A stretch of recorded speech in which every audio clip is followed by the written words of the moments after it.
Let's go ahead and talk a little bit about what might happen this week. Now, as a refresher, the indictment we're talking about right now has to do with the hush money payments to Stormy Daniels leading up to the 2016 campaign. The allegation here potentially is that there was both a business fraud, which would be typically a misdemeanor where the payments were misclassified in terms of his record keeping, but also the way that they're potentially interpreting this as a felony is that this was in service of campaign finance fraud.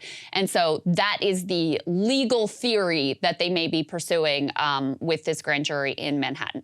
Trump, of course, at his rally reacted to these potential indictments. Let's take a listen to what he had to say. The new weapon being used by out-of-control, unhinged Democrats to cheat on election is criminally investigating a candidate.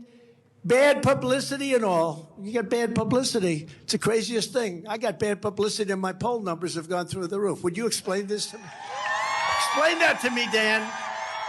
Mr. Congressman, you got to explain it to me because nobody else has ever heard of it. But you know what? It gets so much publicity that the case actually gets adjudicated in the press.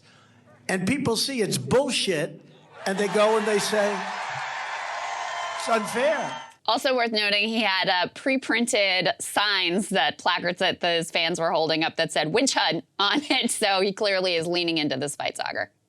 Yeah, he is. I mean, and again, this is probably one of the most potent things that he has for the Republican base because they view him so tightly as a representative of them, and any persecution of him is one that is by definition a de facto persecution of them. So that's actually why the snowball nature of many of the law enforcement investigations and the fact that they appear to be starting with this hush money bookkeeping scheme to a porn star, it just seems like a major mistake because narratively what you would have wanted to start with is the Fulton County case about Stop the Steal or a federal case about Stop the Steal or the secret document. Now, obviously, with the classified documents, that one went a little bit out the window after Joe Biden himself had classified documents himself. So the best one they really had was Fulton County and January 6th. Starting with the bookkeeping one, it's going to snowball now all into one thing where people aren't necessarily going to parse the details of every single prosecution investigation and all that. So look, we don't know again.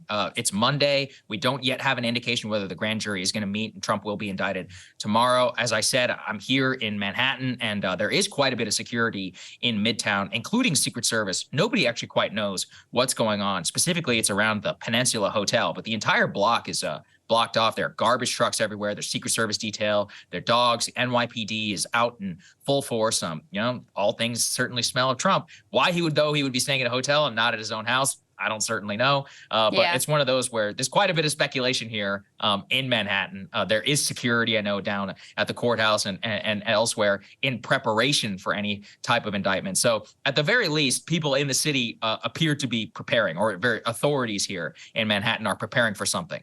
And apparently, I looked this up, the grand jury typically meets on Monday, so today would be one of the typical meeting days, Wednesday and Thursday.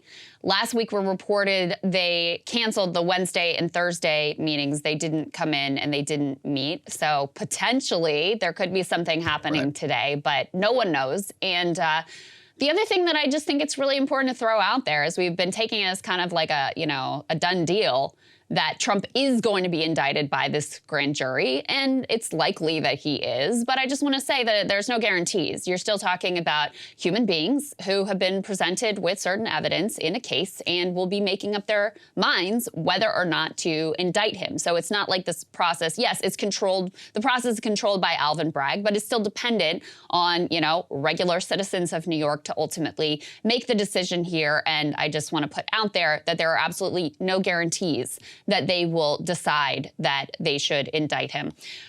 Former President Trump also reacting on Truth Social, as he does. Put this up on the screen. This was apparently a late-night post where he's warning of death and destruction if he gets arrested. Let me read you the whole thing. It says, what kind of person can charge another person, in this case a former president of the U.S., who got more votes than any sitting president in history and leading candidate by far for the Republican Party nomination, with a crime when it is known by all that no crime has been committed, and also known that potential death and destruction in such a false charge could be catastrophic for our country. Why and who would do such a thing? Only a degenerate psychopath that truly hates the USA. And Saagar, this reminded me of after the Mar-a-Lago raid. Trump made some similar comments, basically threatening, you know, nice country you got there. If I'm indicted, it's all going to go to hell. Yeah, I mean, this is vintage Trump. He's never been above using it. He quite literally already did it. So it's one of those where people should probably take it seriously. In terms of how people will react, though, that's the real open question. I have no idea. As we actually previously showed, not a lot of people showed up to the planned protest outside of the Manhattan DA's office, even though that was called, or at least stoked a bit by Trump and some of his allies. So whether they will and will heed the call and whether they view it even as a fruitful exercise for protest is actually one where we really don't know the answer to that question yet. Yes. So will there actually be death and destruction? I guess we're just going to have to wait and find out. Another great day in America. We'll see what happens. We'll see what happens, as the Trump always said. Hey guys, ready or not, 2024 is fully upon us now, and Saagar and I have been brainstorming ways that we can really up our game for this critical election. Yeah, we rely on our premium subs to expand our coverage, to add staff, to upgrade the studio. We just want to give you the best independent coverage of this election, which is possible. So if you can help us out, become a premium subscriber today, breakingpoints.com, or the link is down here in the description video. It really means the world to us, and if you like what we're all about, this is the best possible way to keep us 100% independent, working only for you.